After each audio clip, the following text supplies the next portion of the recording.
meeting. We'll do a roll call since we have people online. Pat's on. Pat? Here. Sean? Here. John? Yes. Chris? Yes. Kirk is not here. Ed? Here. Greg? Yes. And Nancy? Yes. Great. Thank you, everyone. We have a lot of people online as well. Just a quick review of the agenda. We'll start with public comment, liaison reports, and then we'll go into Colliers' financial review and schedule review, and we'll have 2 votes on each of those items, or a vote on each of those items. We will talk about contract amendments, which is Amendment 17 for LVA. Then LVA will do an update for the DD slides. We'll approve meeting minutes from June 2nd, and then we'll talk about for future meeting agenda items and next meeting dates, and then we'll adjourn. So, is there anybody online for public comment? Yeah, thanks.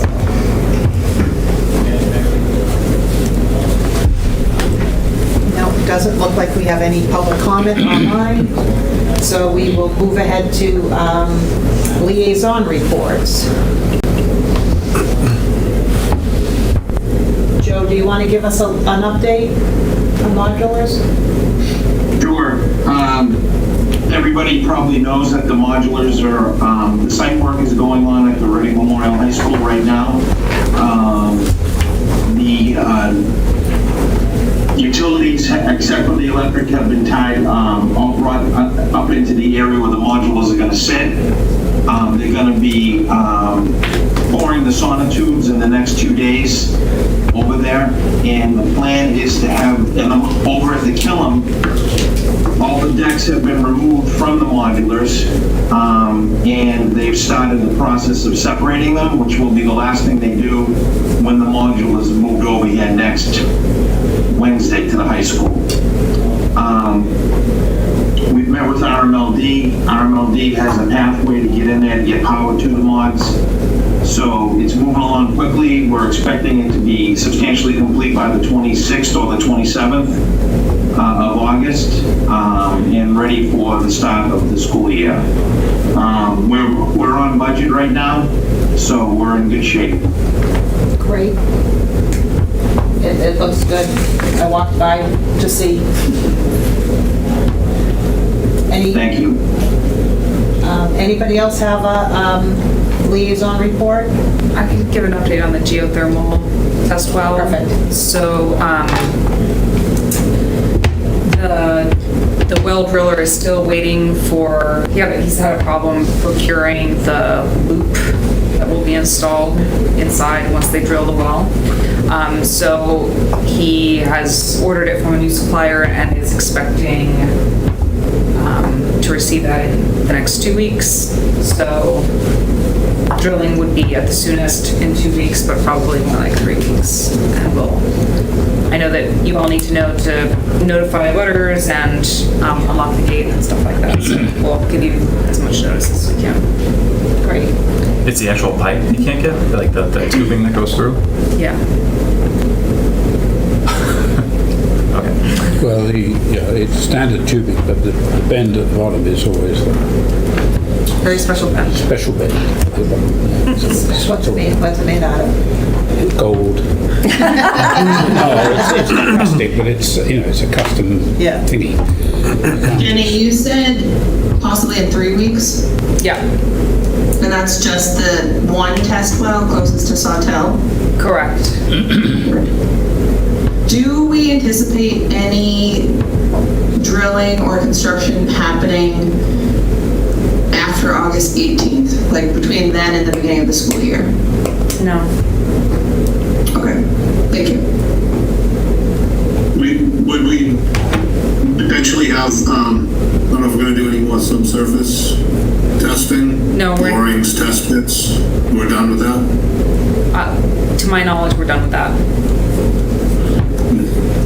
Jenny, this is Pat. Do you know if we need a permit for the well drilling Yes, we have a Board of Health permit, a well permit, a town engineer sign off, and a porta potty permit. We're permitted Thank you. up the wazoo. What about the permit for Thanks. the drains, putting the stuff into? Yeah, it wasn't a formal permitting process, but we reviewed that and got sign off from the town engineer. From town for the, engineer. So there's no MWRA sign off required, just the town engineer? That is my understanding from our civil engineer. Okay. Do you want me to double check that? No, I'm surprised, but that's okay. I've been surprised before. I have one more question. The modular landing at Killam, are we just excavating that, or are we leaving it as is once it's moved? The pad? What do you mean landing? Yeah, just underneath it, like thinking of the dirt underneath it, is it just leveling it? They're gonna cut off all the, utilities have been abandoned in place over there, and any of the piers are gonna be cut flush with the, with grade and covered back up. Perfect. Thanks, Joe. You're welcome. It's a minor thing, but Jenny, if you can make note of that, wherever those piers are being left, we should note that on our drawings, because that's something the contractor will have to remove down the line.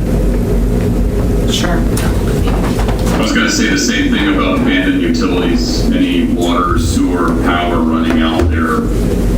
For the excavation contractor, we'll want to make sure we can identify where that is so they know that they're going to encounter it, and that they can take all the precautions along with British Municipal Light and anyone else to make sure they're made safe before they start tearing them up with machines.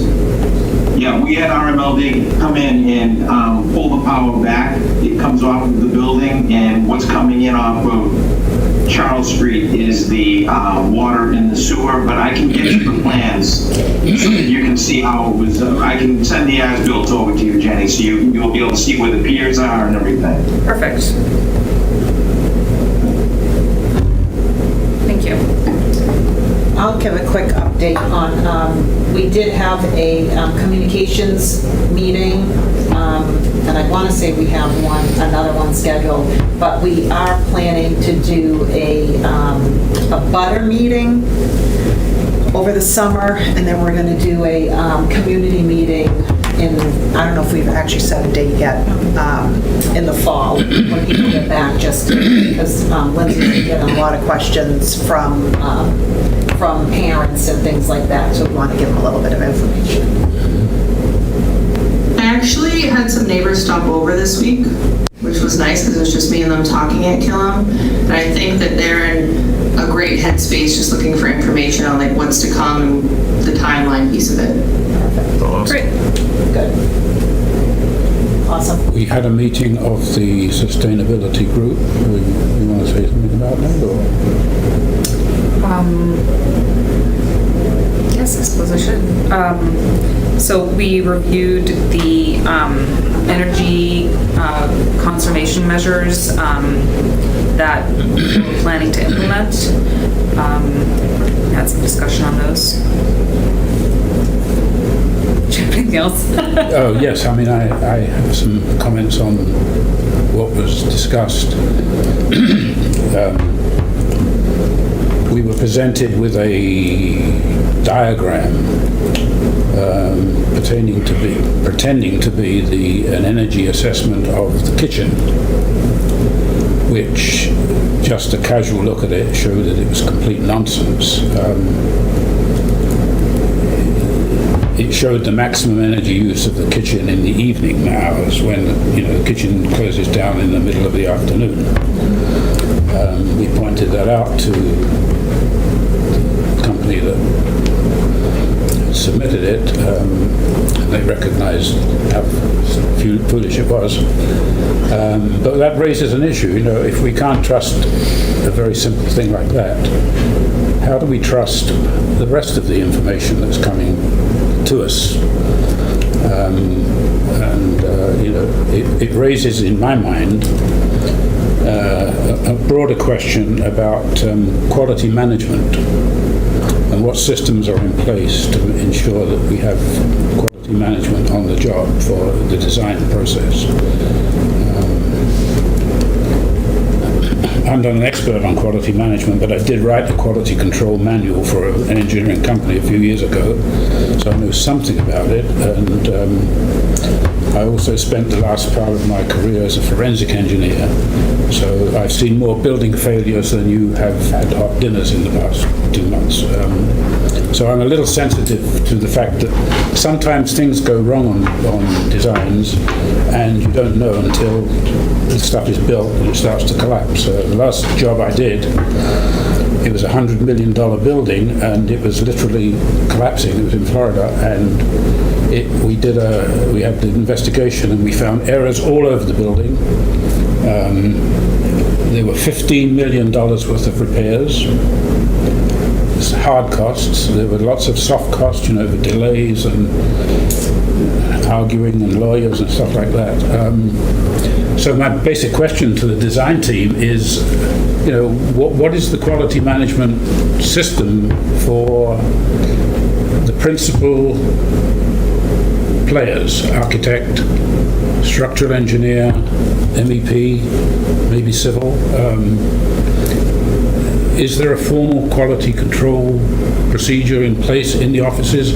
Is it something that you've talked to your subs about?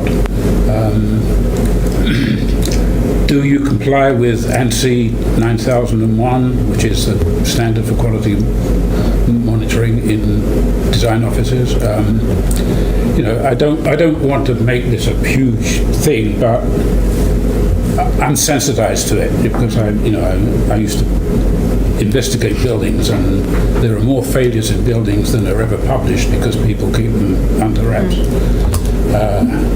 have numerous examples. Hi, this is Lee. I didn't hear everything because I'm on Zoom. I didn't hear everything that John said, but I feel like the best way for us to answer that is to do it in writing and not to hijack the meeting and make it all about us saying a bunch of things that may or may not be exactly true. You know what I mean? In terms of quality control measures, books, assignments, what a structural engineer does, all those different people, we would prefer to gather that information and give it to you to display to you what we are doing. Yeah, I didn't expect an answer tonight. I'm just raising this. Yeah, if we did answer it tonight, it would be a lot of yeah, I understand. Be a bunch of hooey. Yeah. So we want it to be much more straightforward. What our office's policy is, what our managers, how they check drawings, what our quality assurance program is, things like that. John, we are not perfect, but we will do what we can to be as good as possible. You know that as a real answer. Yeah, I mean, let us put that together for you in the next couple of weeks, so that you can you'll never feel at ease, but you might feel a little better. Okay.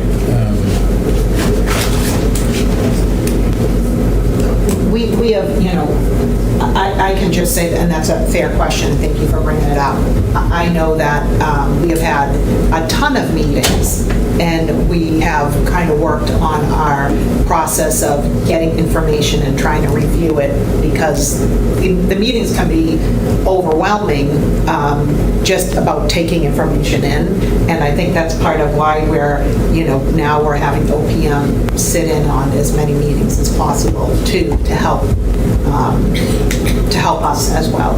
I know Jenny's been in at least the majority of the meetings, or if not all the meetings I've been in too.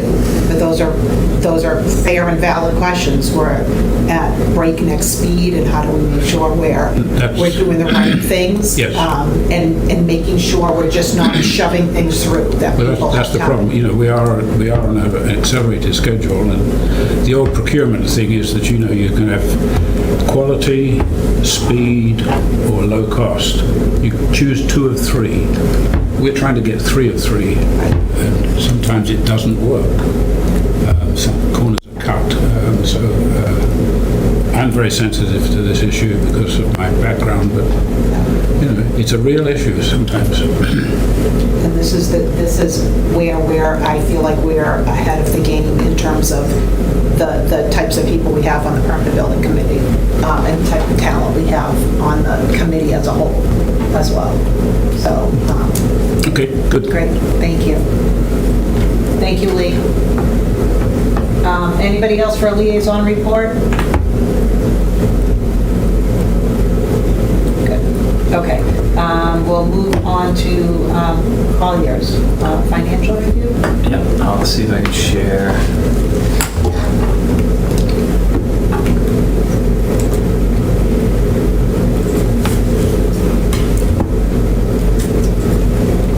Okay. So this is the budget summary page. As you can see, we had the original 2.2 million. Now that we've moved forward to DD, we're now at the 123 million price point, which then you add in the two contingencies, the construction contingency and the owner's contingency. Does everyone know the difference between those two? Just figured I'd ask. Sometimes I just kind of run through things and don't really stop to explain anything. So please just stop me if I... Explain it. Sure. Thank you. So the construction contingency is kind of self-explanatory. It's items that will be used for construction. So any costs that come up during the line that, if there's any changes that we make during construction or any additional products that we install in the building that cost money, that's going to come out of the construction contingency. The owner's contingency is the line item that pays for soft costs like amendments, contractor amendments, or art designer amendments. If we have any amendments, like if we were to have a third-party code review, that would be where that is paid for out of. Any questions? Okay.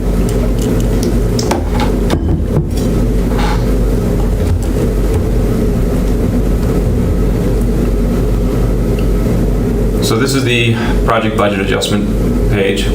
These are where we show what buckets we've pulled money from to pay for other money. So this is an item, the $354 that comes from soft cost contingency. So when you see SC contingency, that's what we were just talking about. This is for, I believe the modulars had an advertisement. So this is to pay for that advertisement for the modular project. And then this is showing LBA's Amendment 17 and where that would be funded from.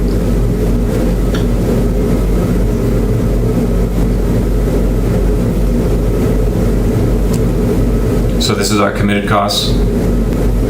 This is, so we didn't have that invoice before, the Daily Times Chronicle advertisement for the modulars.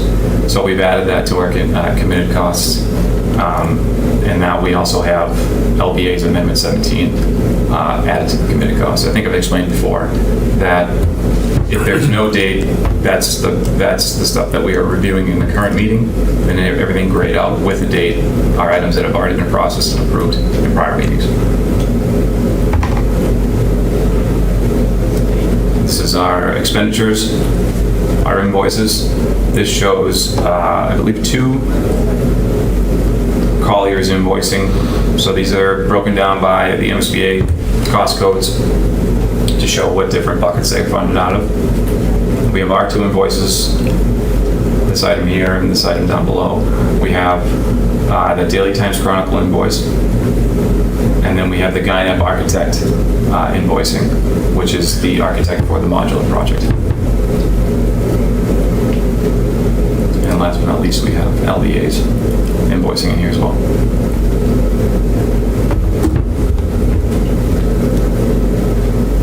So this is our forecast cost.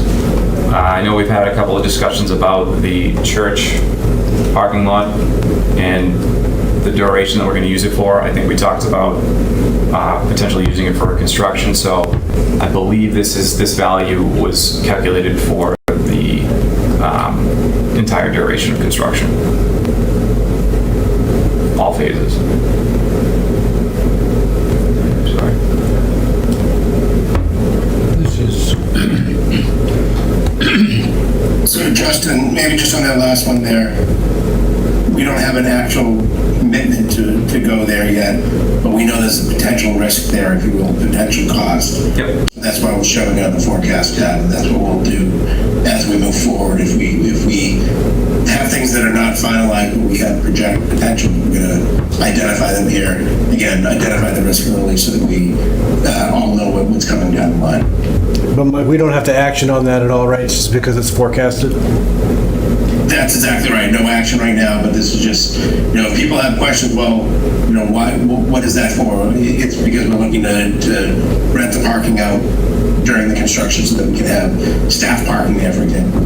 That will be the type of question you might ask here, but until we actually get a commitment, in other words, actually write up a contract, say, and submit it to the people that own the property and ask them to sign off on it and stuff like that, that's when we would bring it to you folks. But right now, it's just a preliminary thing.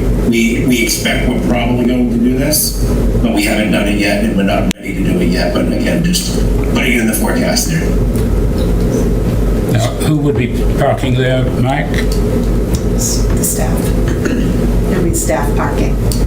The school staff, that's correct. Yeah. School staff. It's School school staff. staff. Okay. Yeah, yes. How many spots? 70. 70 spots? Okay. And we're working on the duration as well. Right now, we have it at 7 months, but we need to finalize all of our numbers before we can move forward with it.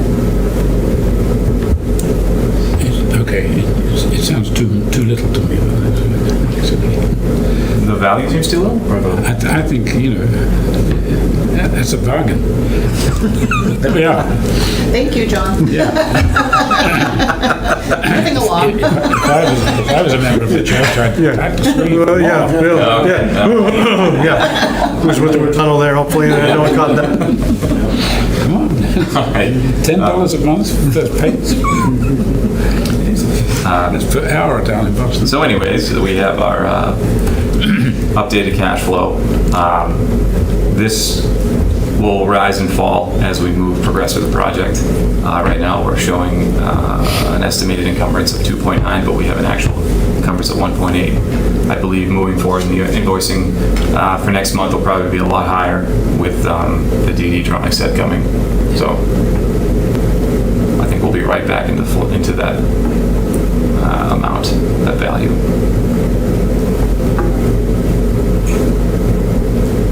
This is a graph that it just gives you a visual of where we are with cash flow.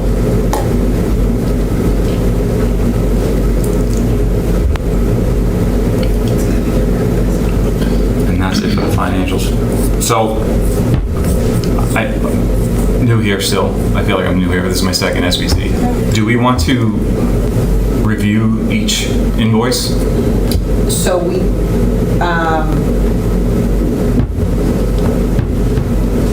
going to go through the amendment later. Yeah, sorry, was the agenda the amendments the Yeah, last so right one? now, this is just a financial review. Okay. We'll do a scheduled review, and then we're going to go through Amendment 17 for LDA. Okay, so as far as the acknowledgement, do you want to go through each invoice, or do you want to just read off the value, the amount, and then acknowledge it? How did you want to do that? Carla, can we get approval from the building committee on the invoices? Yeah, we have to vote on this, Yeah. right? So you can go through each one. Do you want to do the amendment first because it's part of the invoice? Isn't? The amendment isn't being invoiced yet, no. Oh, okay. So why don't you... I had a quick question about some of the cost transfers. I don't know if you want to take a vote and when the vote's on the table, I can ask and we can discuss it, or I should just ask now. All right, Pat, but why don't we start, we'll go through each one of the invoices, and then if you have questions for those individual ones, we'll ask them then. Sounds good. All right? And I would, just so you know, on those invoices, I see the Guynet Architects invoices that are in there and the Daily Times. I think those were provided outside of our services, so those ones will actually need official votes for approval. Because the previously, what we had said is, if you have a letter from Colliers with a recommendation, confirmation that it's within budget, within scope, and within the current commitment, that it can be approved. Or it can be submitted and just paid and a vote of acknowledgement here. Yeah. Where those don't have that letter, I think those will have to be voted to be approved. Okay, so for GNAP and for the advertisement. Yep. Yeah, those, Madam Chair, at your discretion, those particular invoices went through the facilities department first. Sure. And I circled back with them on process and asked them to submit them to Colliers. So they came a little bit afterward. We're working on our invoice process right now. Yeah. We're trying to align our process between the two building committees because there's a lot of invoices coming through operations. Do you want to grab them? I beg your pardon? Do you want to grab them? Yeah. Just in case. Hello, everybody at home. Jane, if I think we are working on, we Colliers, we're working on getting you cover letters for all of those invoices that the GNAP and the Times and that everything going from. Right, and thank you for that, Mike. The purpose of the cover letters is to let us all know that it's legitimate cost. It's been captured by our OPM and it's, being reported on appropriately, and then we know for sure. And that's a great safety net. It's worked out well. We are trying, our previous process was as invoices were coming in, they were going through a DocuSign process internally so that Matt could approve them. And so what we're kind of looking for now is to gauge the appetite of the committee to see if the committee wants to just approve the invoices on a monthly basis, and then we'll process them immediately after the meetings. So, unless there's something that's urgent that has to be done in between that's under a certain threshold, Matt can do it. But it gives the committee the opportunity to look through the invoices through the meetings, and everybody knows when the invoices are due, which, to the OPM a week and a half or so before the meeting, so they can come out in the packet whatever time they need. So that's kind of where we're at right now, so that we're just doing a better job of more smoothly processing, because we're going to, you saw that graph, that number of invoices is going to go way up. And so that kind of smoothness, I think, is going to be important, and we haven't done the best job that we would want to be doing. And because now we're into design development, it's changing a little bit, and it's not just LBA and Colliers invoices anymore, with just a couple of others, so. Well, this is the time to ramp, before it ramps up.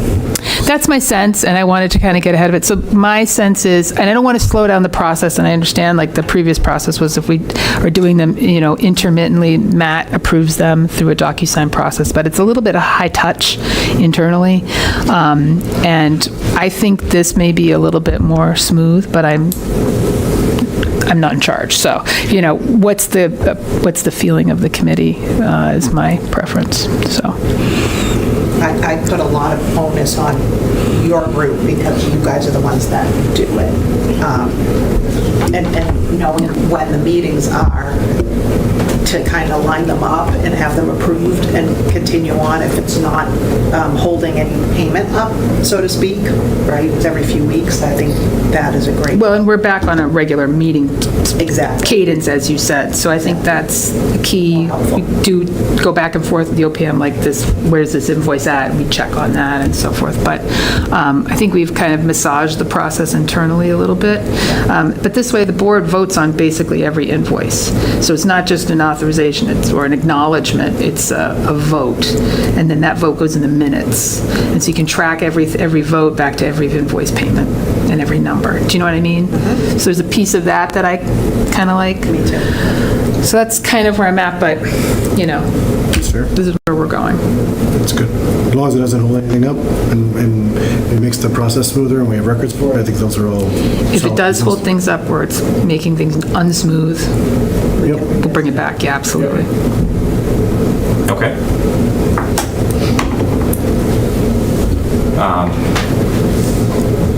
All right, so we'll run through the invoices and then we'll vote. Do you want me to go through all of them and then you do one final, or do you want to just do each one? Let's do each one as we go. Okay.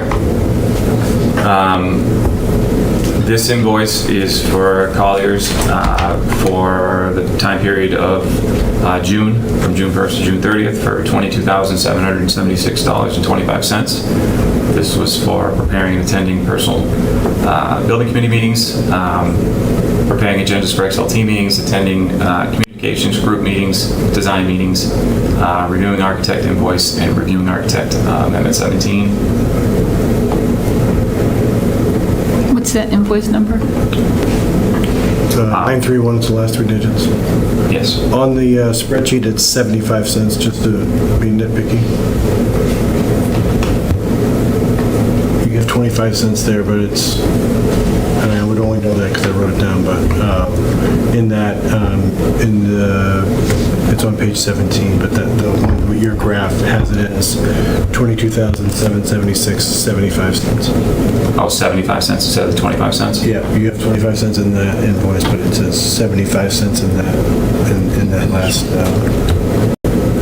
Oh, okay. in the spreadsheet that you showed. In the invoice, yeah. Yeah, the invoice looks. Okay, thank you. Well, I've done these, I've tried to do these before, and I always get one of them wrong, so I'm like, how did I do it again? So, You want to give us a... yeah, I'll do it. So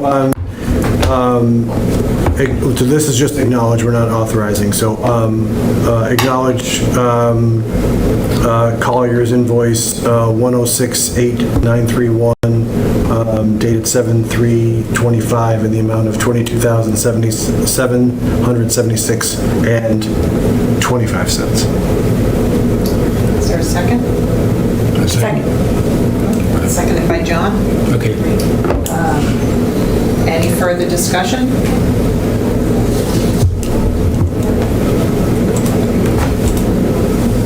Okay, seeing none, we're going to do a roll call. Pat? Yes. Sean? Yes. John? Yes. Chris? Yes. Kirk? Oh, sorry. Ed? Yes. Greg?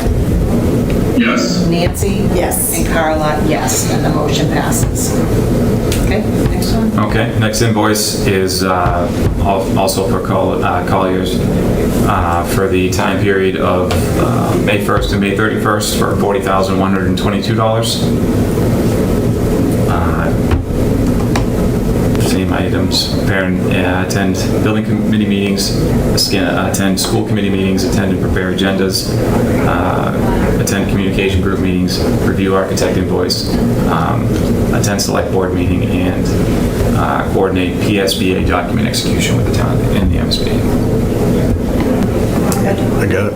Motion to acknowledge Collier's invoice number 1060700, dated June 5th, in the amount of $40,122. Is that the right invoice number? Yes. Yeah. Yeah, Yeah, it's the two together. Yes. Okay. Is there a second? Yes. Seconded by John. Any discussion? Seeing none. Pat?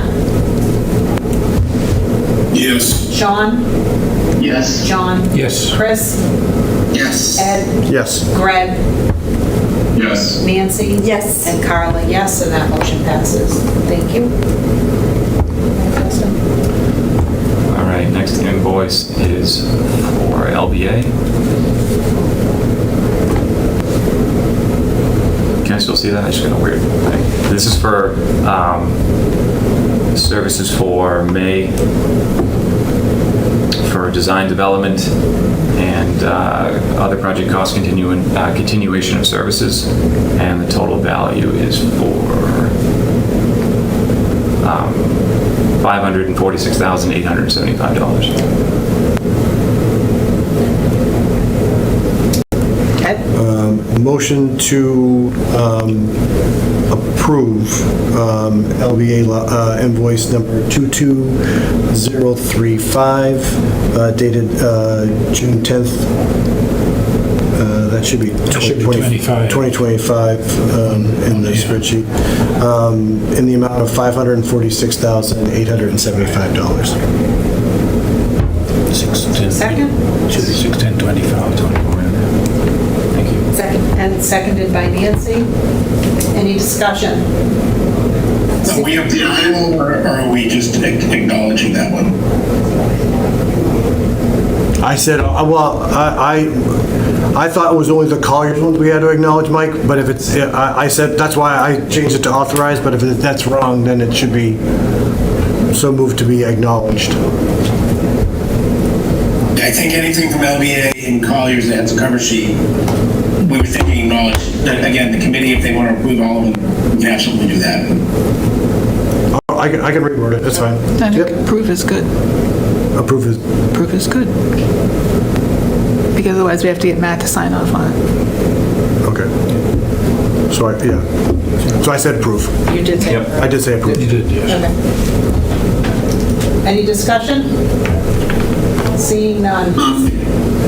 Actually, Carla, I had one question. It's kind of unrelated, because this gets to other project costs. In the cost transfers that were presented by Colliers, I just want to clarify that we're not voting and approving on those.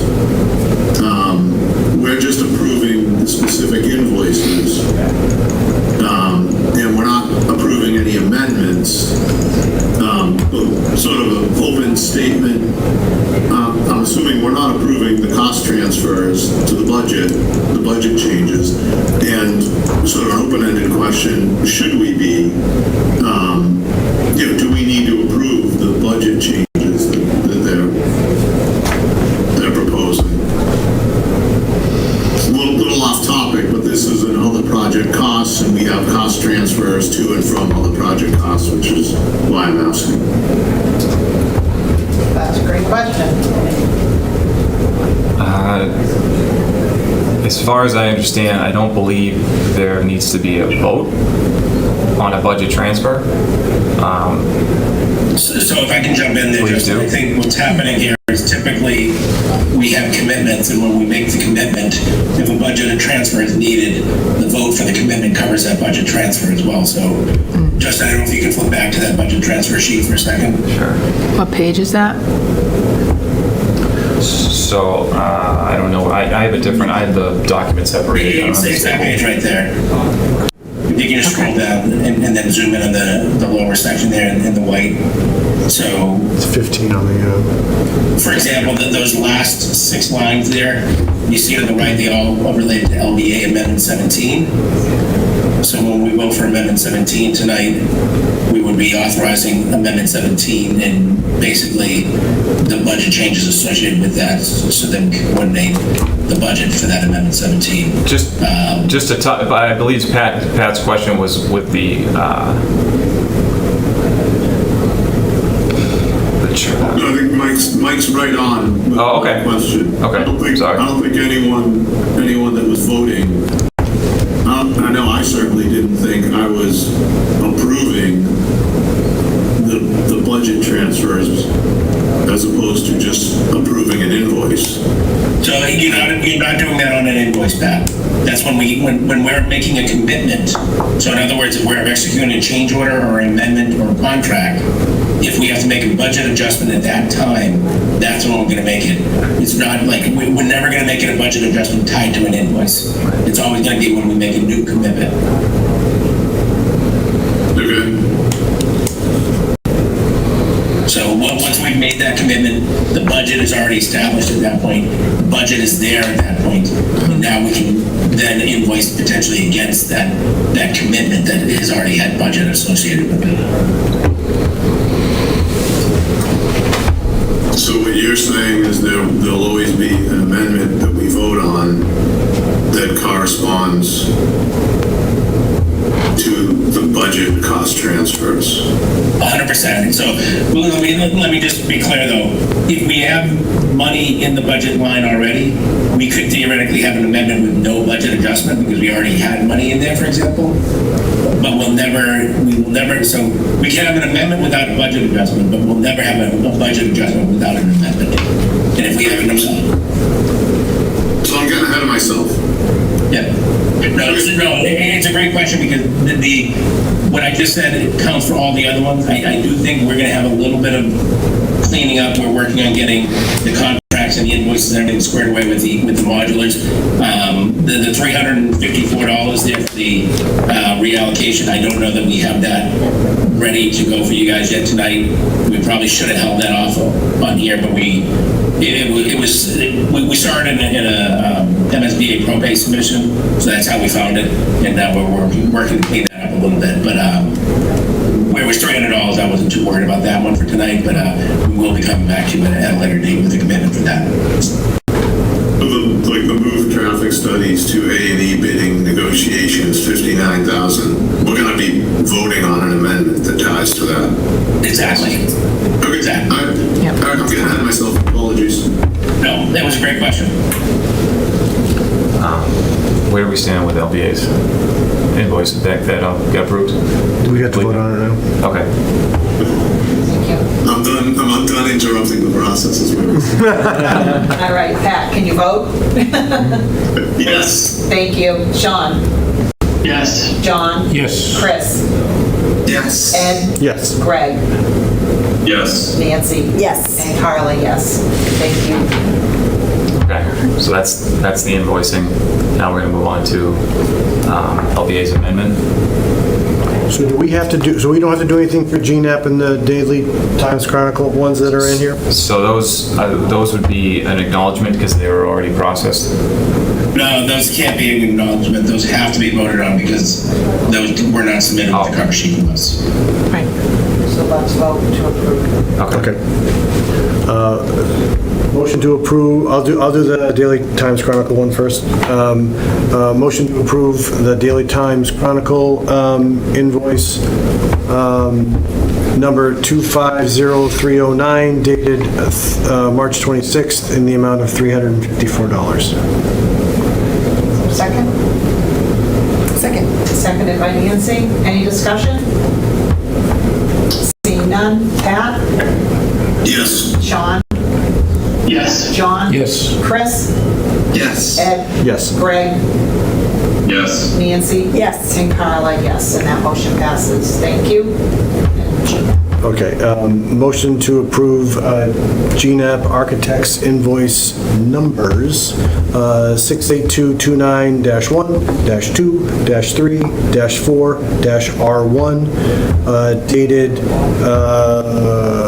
let's see here, February 28th, March 31st, April 30th, May 30th, June 4th, in the total amount of $77,947.75. Is there a second? Second. Seconded by Nancy. Further discussion or any discussion? Seeing none, we'll go to the vote. Pat? Yes. Sean?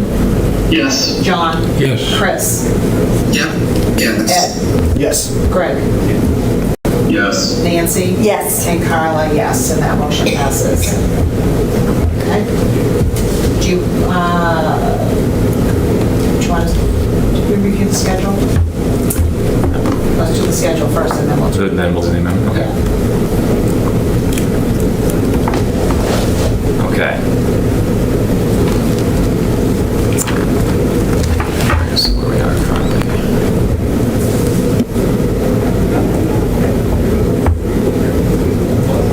So we have coming up, the DD documents will be, I believe it's the 17th to be Yeah. provided, and we'll be doing estimating cost, estimating a reconciliation in the next 2 to 3 weeks, correct? Yep. And Justin, at the same time we're doing the cost estimating, we're also going to be looking at the documents and providing comments back to the design team, part of that quality control that we were Yep. talking about earlier. Provide the documents to the KSBC for your review. We have our internal commissioning team and other team members also reviewing the drawings for quality. You're going to go through this further in your Yeah. presentation. Okay.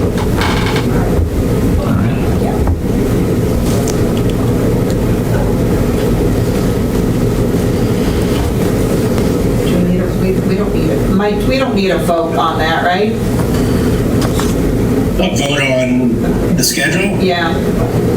No, that's just, we're just showing you where we are in the schedule. You Yeah. know, the schedule always has little tweaks here and there. Yeah. Nothing substantial there. If we had something that was substantial, you know, a substantial difference, then we would certainly bring that to your attention. Even then, I don't know that we need a vote unless we were, Yeah. We you know, don't. asking you to change, you know, to 149A rather than 149 or something like that. We just always put on the agenda that there's a potential for a vote. So, Yeah. So we did have a minor adjustment where the next XLT and SBC meeting are being bumped out a week, just to identify those. It should be now, for the SBC, would be on the 18th, which is in there, yeah. okay. And the XLT is the 11th.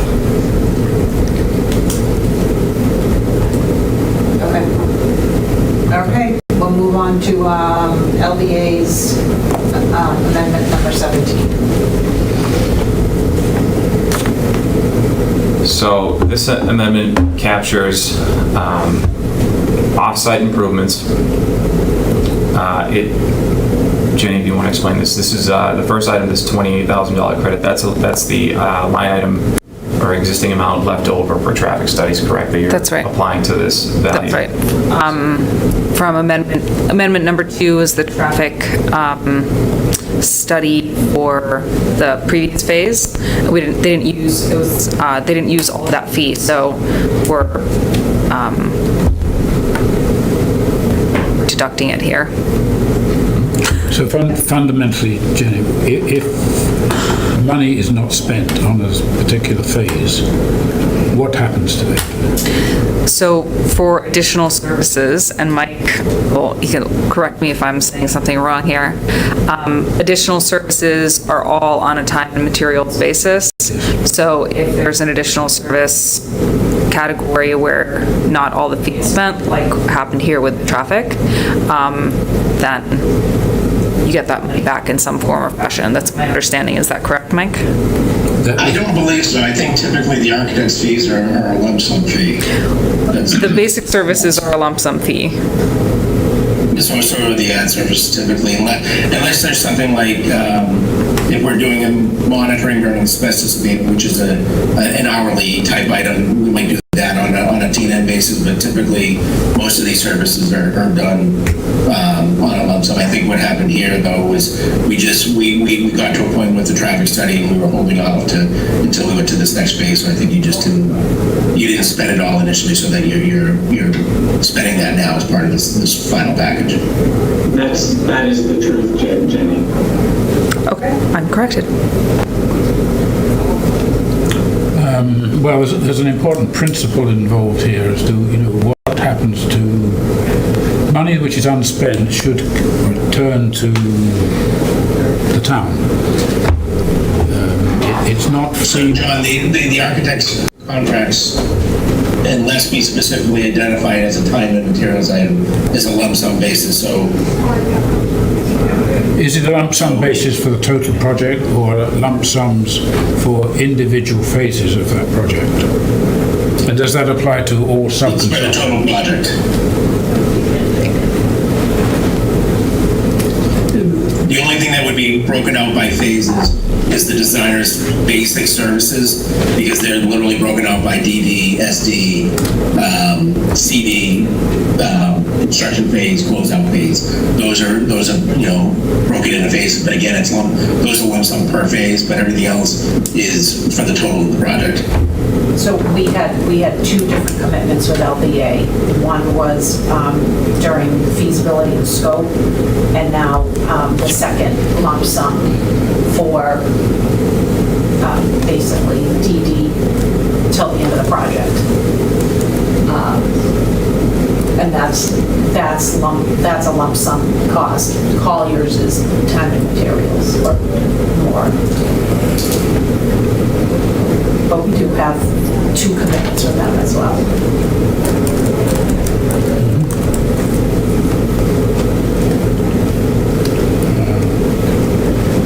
Okay.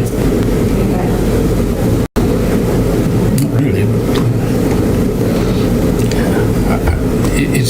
to find out, where the money's going and how it's being assigned to different parts of the project.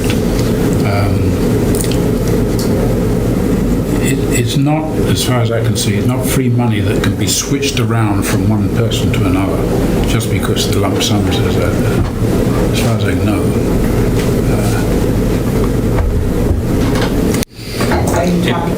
If this is a lump sum value for LBA and they're entitled to that value and then they apply that credit to the additional funds, is that...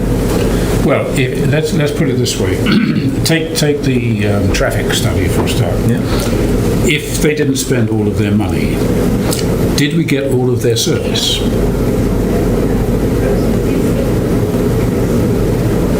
John, specific to this. Let me just say something. I mean, we have a scope of work for each of these additional services.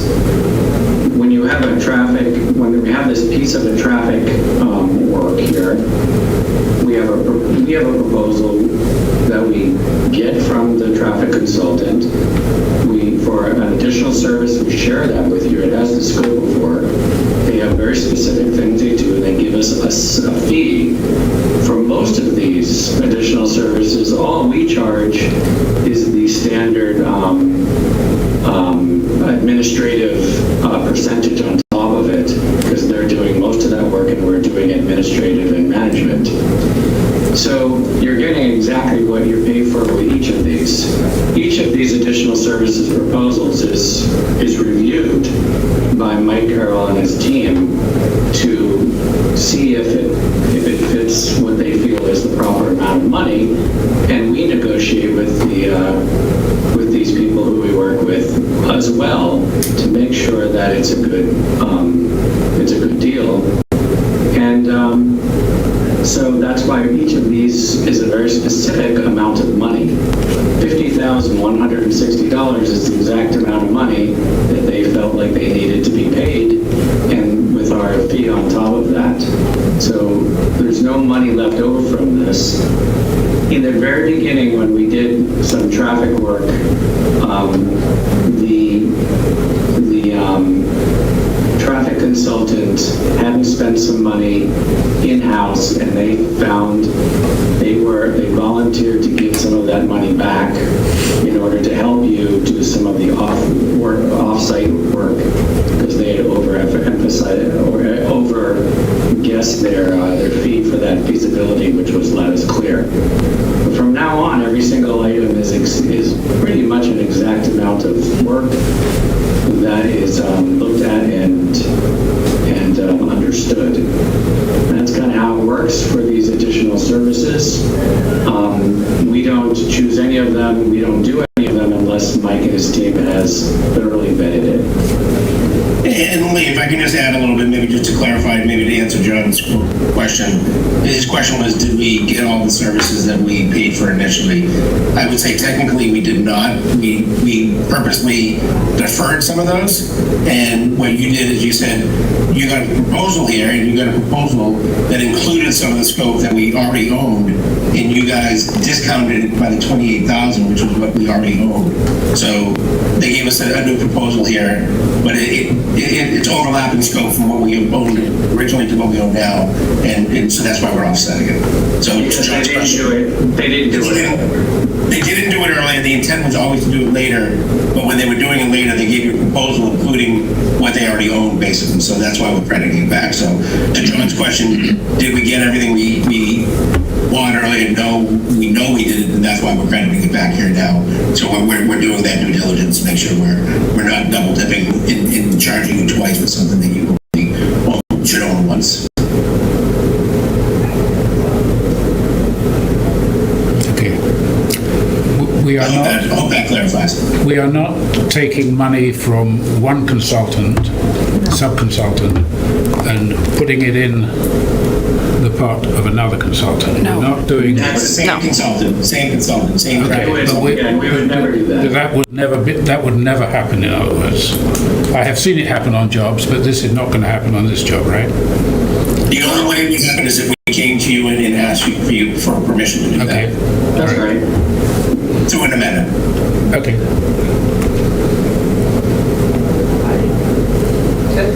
Sure. Okay. So we have the deduct, we have the on-site traffic engineering and off-site traffic engineering, a compliance energy model, and tree removal and protection plan. The compliance energy modeling is brand new Massachusetts. Jenny, you're gonna tell me what this is. The stretch code. It's the Yeah, there's a new energy code that has a bunch of additional modeling requirements that we're now required to meet. And I understand, so there's three components to this. There's the lead energy model, the TEDI energy model, which is required for code compliance, and then a what's called a backstop calculation, which has to do with thermal bridging. That's another set of analyses that we need to do.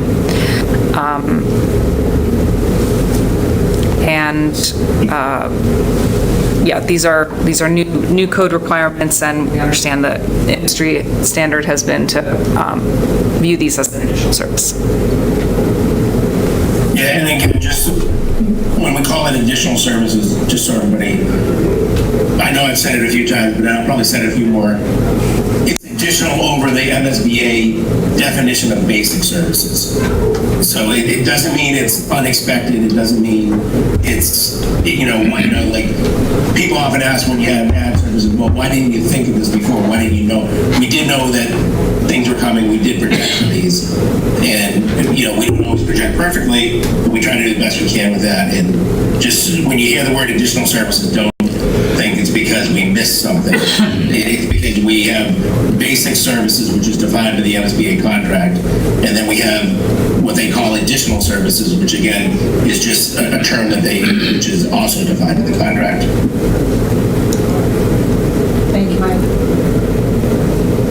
You good? Yep. Do we want to? Go ahead, Pat. I have a question on that compliance energy model. The document LBA gave us when they gave us their fee proposal talked about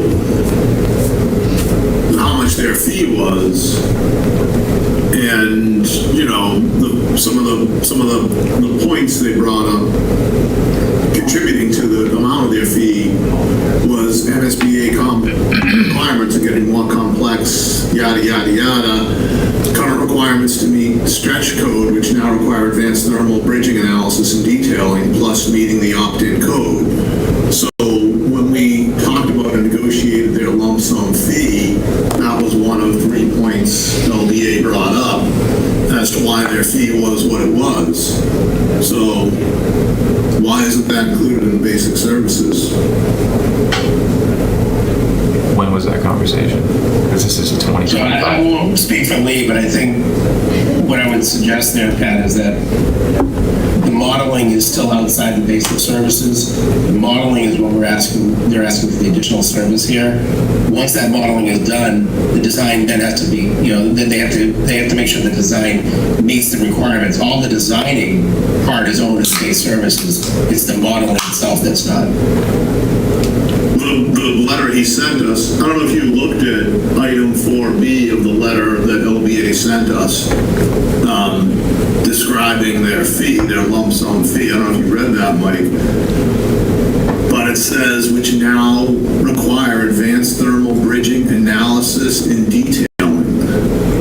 That's not what this is. That's something... Analysis and detailing, I think, is the physical designing. It's not the modeling of the design. I don't know, Lee, is that right? We knew that we had to do a whole bunch more detailing and analysis during construction, and that was part of our fee.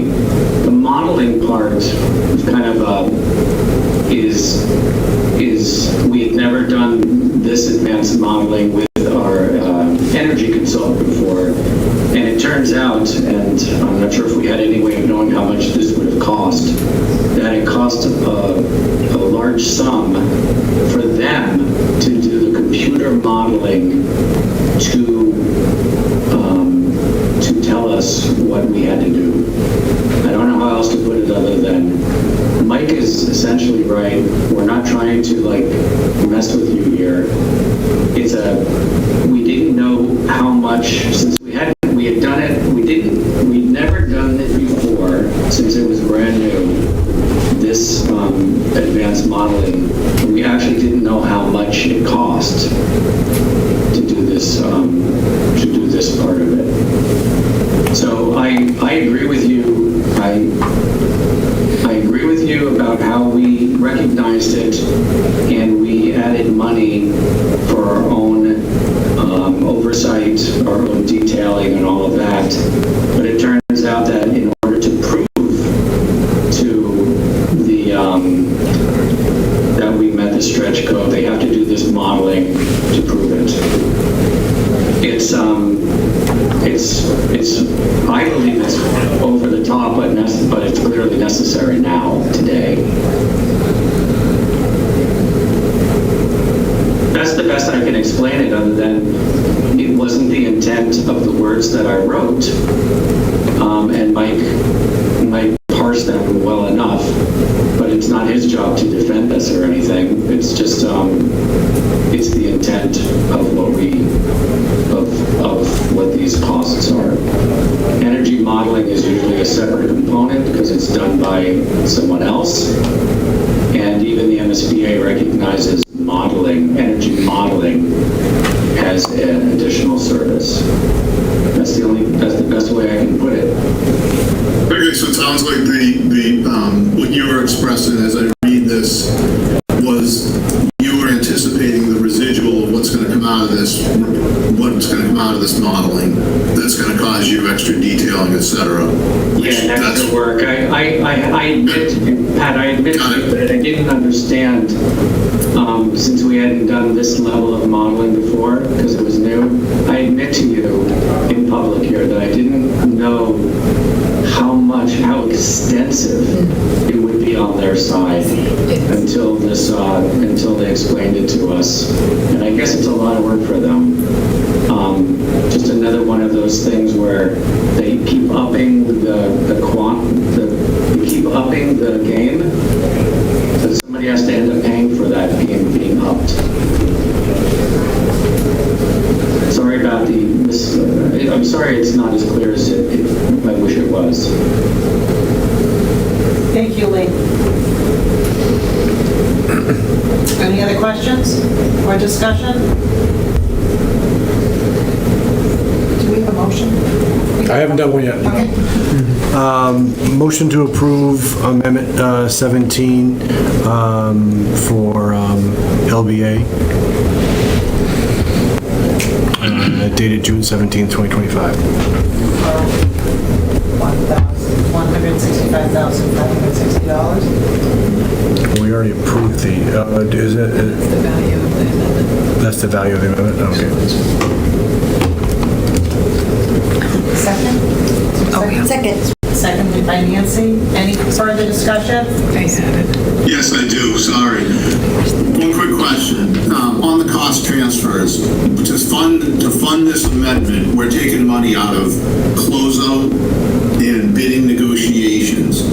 Like, what's prompting us to take the money from there? It kind of feels like we're just kicking the can down the road, and 6 months from now we get to bidding, we're going to overrun that line item, we're going to take it out of contingency, and then at the end of the job we're going to overrun the closeout line and take that out of contingency. Is there like a tangible reason that we think that those costs are going to be less so we can take the money out of that, or are we really just taking money out of contingency? No, that's a great question, Pat. So as we sign the contracts, if we don't don't expend all the budget on that line item, we don't automatically drop it into contingency right at that point. But what we've done is we've now signed the contracts with LBA, and that includes a lump sum for closeout and a lump sum for the bidding phases, and there is budget left there. And in short of the project changing scope or something like that, we don't anticipate that there's going to be any additional cost there. So what we're saying is we actually now have reviewed it. We feel comfortable enough that that money can drop down into contingency, if you will, because we're not going to spend any more there. And so that's why we're recommending to reallocate that to this. And to your point, Pat, like, I'll be honest with you, one of the things I tell my team all the time is the worst thing I can do to a client is to have money on a line, drop it down in contingency, and then have to push the money back up to that same line later. So if there's any chance you're going to spend it, leave it on the line until you. Got it, thank you. Yeah. Any further discussion? Well, I find it difficult to approve this item. There seems to be loose ends here. I'm not quite sure what we're voting for. I mean, it's $90,000 for traffic engineering from GPI. We haven't talked about that, have we? I'd be happy to talk about that. So there's an on-site traffic engineering component that's for, and I believe their proposal was attached herein, their detailed proposal. The basic question is, why is this an additional service? Because the MSBA says it is in their contract. Traffic services are additional services. So there's a base contract with the designer, and then there's additional services, which is all under the umbrella of LBA's contract. But it's just how the MSBA categorizes it. They call it additional services. It's not additional in terms of it's more money for us. It's just part of that whole entire contract. Does this increase the cost of the job? Above the original bid, above the amount that we designated or went into contract with for LBA? Yes. No. Above the budget? Is that your? We have a contract with LBA and these costs are included in that. Is that true? They're listed in the 3011. There's the lump sum to the architect, and then there's the traffic, geotech,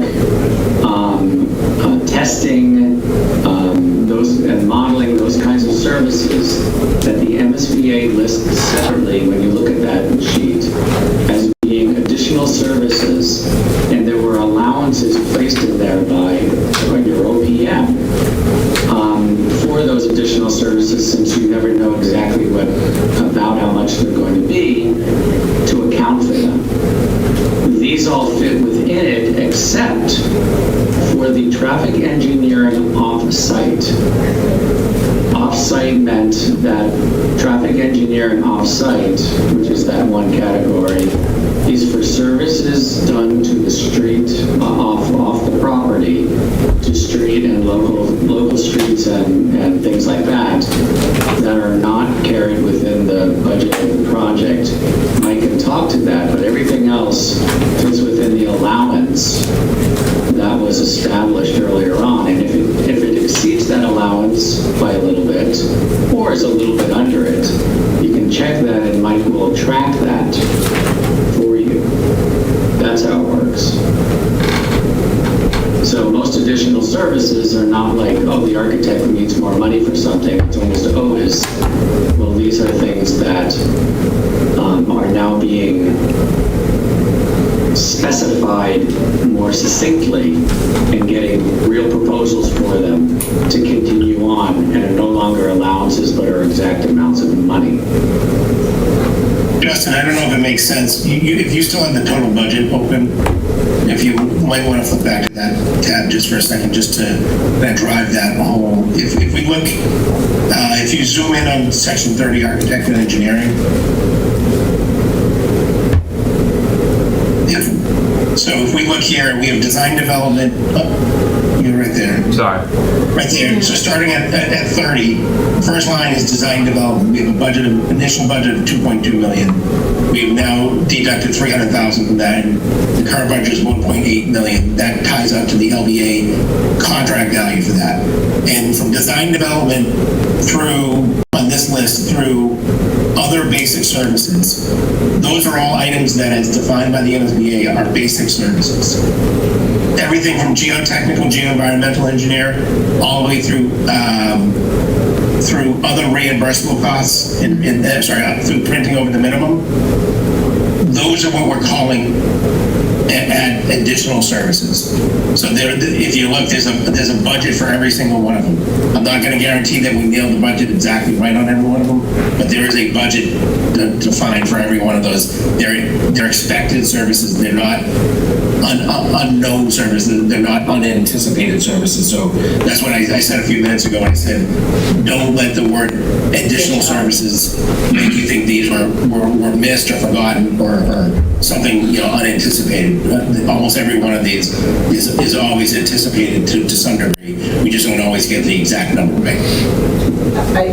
Mike, I just pulled out of my notebook just during the feasibility study when we were going through modules 2 to 5, and they had the designer's fee, the OPM's fee, and then they had testing and other services, right, which were additional, right, if we want to call it additional, but it was part of the whole 2.2 million.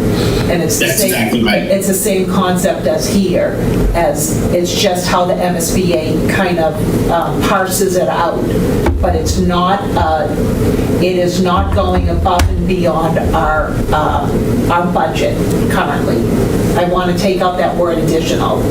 Maybe we just call it MSBA services or MSBA defined services or something like that. Yeah, maybe services over the basic. Yeah. Maybe something like that. Right. Yeah. We're within budget. But it's, okay. We're within budget. My initial question was, are we increasing the budget? And the answer, Mike, you've given is no, we are not. We are not increasing the budget. If you look at the very bottom of that sheet, That's from the initial budget is 130,011,783. The current budget is the exact same number. And unless you guys tell us to change that, that will never go up. It'll only go down at the very, very end of the project.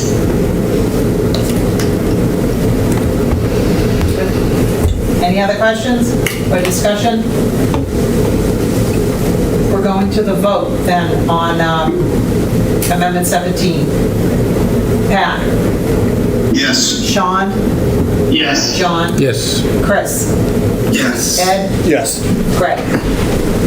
Yes. Nancy? Yes. And Carla, yes. And the motion passes. Thank you. And now we will move to LBA to talk about DD. Do you want to share your screen? I'll drop off. I have it right here. I don't know. Yeah, you can just put it up if that's convenient, thanks. So we just have a brief update to share with you. We've been working really hard toward the DD deadline, and we actually have a big deadline this week on Thursday to submit the pricing set. So we just have like some bullet points to share with you what we have been working on this last month since the last meeting. So we did finalize the exterior finish selection along with the group that we put together to review exterior finishes. And the big decision there was that the phenolic product was selected over the ultra-high performance concrete. If you go back up to the cover image there, that's that wood-looking panel where we were going back and forth between, is it the wood-looking panel or the stone-looking panel? In the final assessment, the stone-looking panel was like $500,000 more.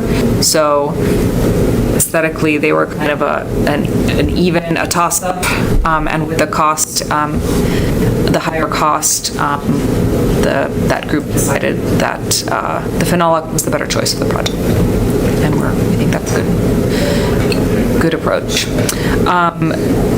We've been working on the roof screen design to see if we can remove or eliminate some roof screens. The two issues are, can you see the mechanical equipment from the street, but the other issue is also acoustical dampening of like how much noise are those is that equipment producing? So we're still we're still in process on that issue. We did develop a reduced generator option that would basically shift the generator's purpose from supporting a shelter-in-place approach during an emergency to only protecting the building. It's important refrigeration and also freeze protection, very important with an all-electric building.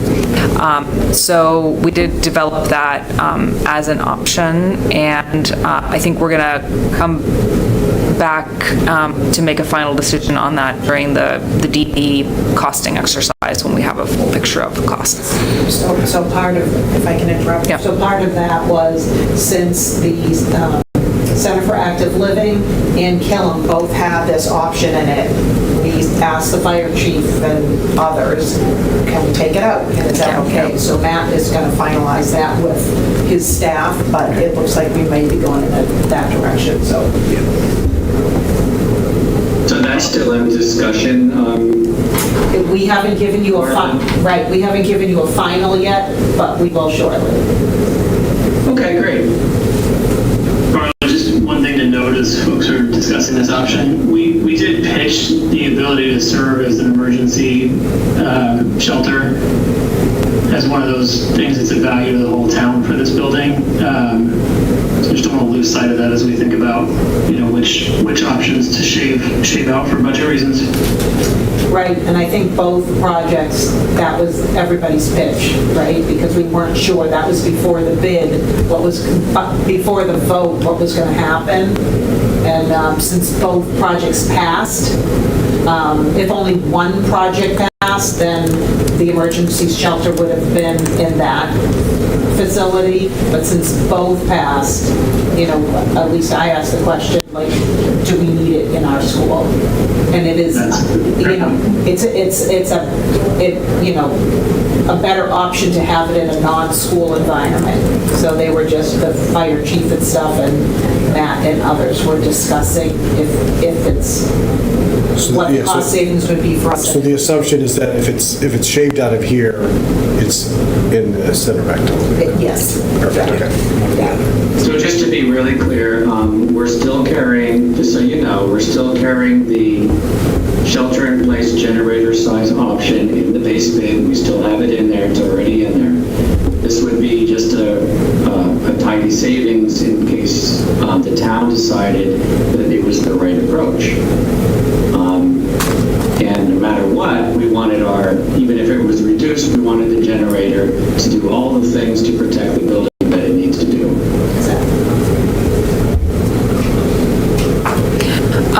We submitted the project for site plan review with the Community Planning and Development Committee? Commission, thank you. I knew it was CPDC. So that was submitted last week, and we anticipate the hearing dates to be August 11th and September 8th if we wrap it up in 2 meetings. That's another reason not to do the SBC on August 11th. Because just noting that aligns well. Yeah. And we had a bunch of meetings with town meetings. We met with a building commissioner, fire department to review the project and get their feedback. On interiors, we reviewed building entrances and security features. We finalized the interior products based on our discussions.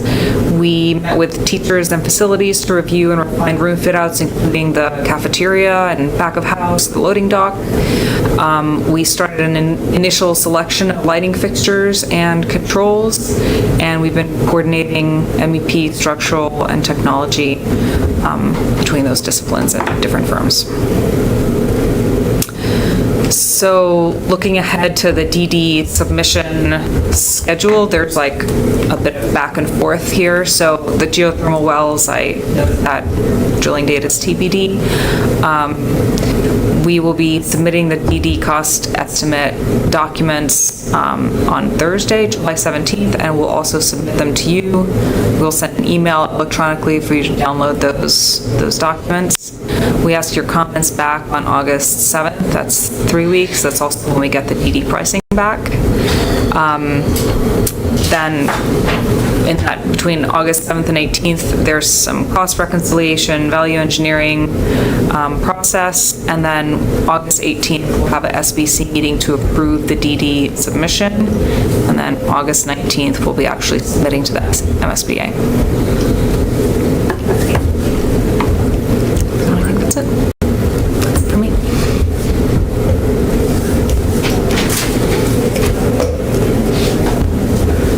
Thank you. Any questions? Okay. Moving right along, we'll move to approving the prior meeting minutes from 6/2. Everybody have a chance to review it? Motion to accept. Someone already seconded? Motion to accept, to approve the June 2nd, 2025 meeting minutes. Is there a second? Second. Okay, seconded by Sean. Any discussion? Seeing none, we'll go to the vote. Pat? Yes. Sean? Yes. John? Yes. Chris? Yes. Ed? Yes. Greg? Yes. Nancy? Yes. And Carla, yes, and the motion passes. Thank you. And we'll move along to future agenda items and next meeting date. So the next SBC meeting won't be on the 11th. It will be on the 18th, and we'll get a new meeting reminder from Josh on that one. Hey Carla, can you hear me? Yep. Okay, so I shared my screen. It's an Excel chart of the next few months. So yeah, August 11th and August 18th will be the new dates for August. September 1st is Labor Day, sadly. When do we want to have the next XLT? Do we just want to move it to the Tuesday, September 2nd? No, because kindergarten starts that day. How about Wednesday? For XLT.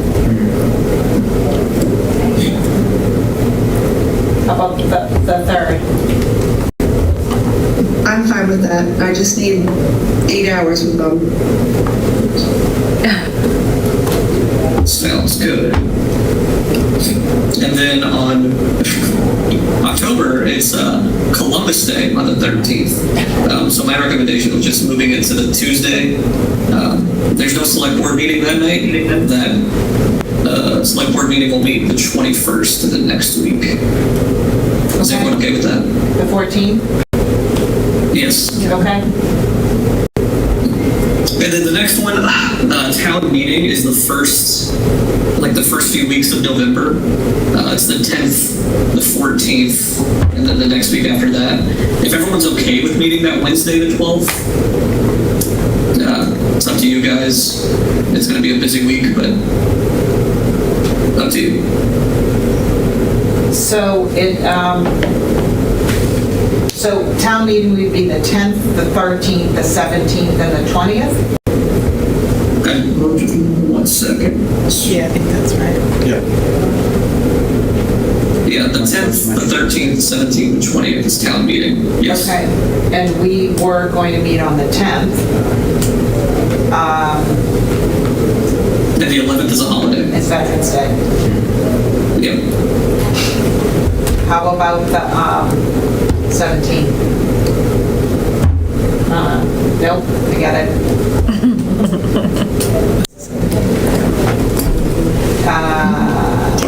town meeting again. Does the 12th interfere with the other PBC meetings, or are you guys on the 5th? I think we're the 5th. It's the first Wednesday. How about the 12th? Yeah, that's what he was saying. Yeah. Okay, as long as it's not a FinCom meeting, because that's usually what it's. Forget Yeah, FinCom. FinCom. Okay. No, All right, should be the fine. 12th, then that was okay by Ed. Yeah, we wouldn't have a FinCom in the middle of town meeting. And we could always meet at town meeting. Gotcha. So we'll be fine. Okay, great. Thank you, Josh, for doing that. Make the changes. Thank you. Thank you. That's all. Any other agenda items anybody wants to add for future meetings? No? Okay. I'll entertain a motion. Motion to adjourn. Second? Second. Second by Nancy. Non-debatable. Pat? Yes, Sean? thank you. Yes. John? Yes. Chris? Yes. Ed? Yes. Greg? Yes. Nancy? Yes. Carla? Yes. Thank you, everyone. We're adjourned. Thank you. Have a good night. Like it a lot. Take it. You didn't want to share your weekend story?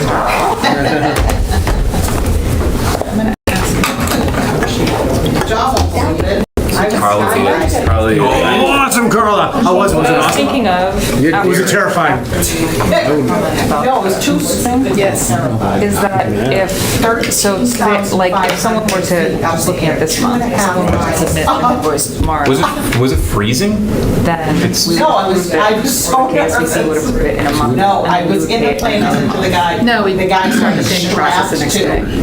How high up are So we going? tomorrow, Josh will take all of those newly approved invoices. I mean, that's severance, How did this come about? The last one. I got mad at my I was on kids, that's how it vacation came about, and then I had to do it. My kids are now all adults, so if I So died, it's sort of like, everything's getting. presumably we're covered.